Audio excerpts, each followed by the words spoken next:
first nut that I undid the adjustment bolt or the adjustment screw.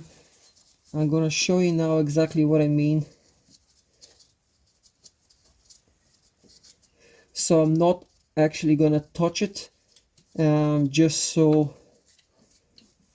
it fits perfectly exactly as it is. There you go, this is it. And now I'm sorry it's not a great